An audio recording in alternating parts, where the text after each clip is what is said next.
Here are 5 common mistakes that parents might make when they're helping their kids with their reading. Now, I just want to say, if you find that you are doing some of these, please don't panic. It is not going to destroy your child's reading.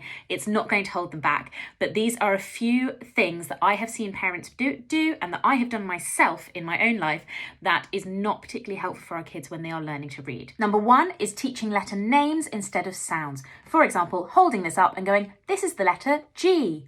When we're reading, we use phonics. That means we use the sounds that the letters make. So saying that this is the letter G isn't helpful. Instead, we want to say it's G.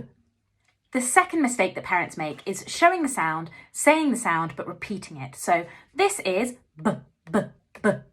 The reason this is difficult is that children will then practice repeating the sound. So when they're then reading them in words, they're more likely to read it as B, B, B, I, I, I, G, G, G, which makes it much harder for them to blend it. Number 3 is also sound-based, and it's to do with my favourite topic, the schwa.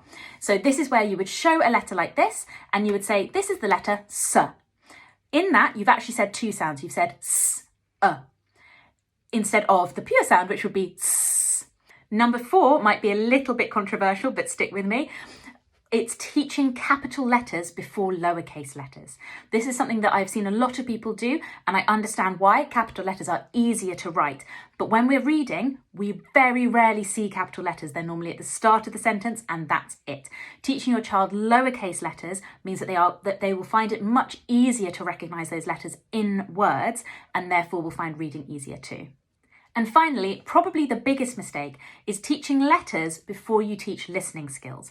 Now, it's completely reasonable for you to do this. We think of reading being letters and words, but actually if your child can't listen to big sounds in the environment and small sounds within words, they will find it very, very hard to blend those sounds together or break them apart for writing.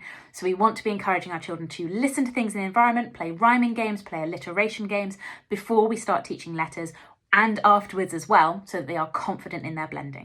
The final thing I want to say is any help you are giving your child is good help. Even if you're making all of these mistakes, that's absolutely fine. If you are helping your child, they will be learning so much from you, and that's absolutely fantastic.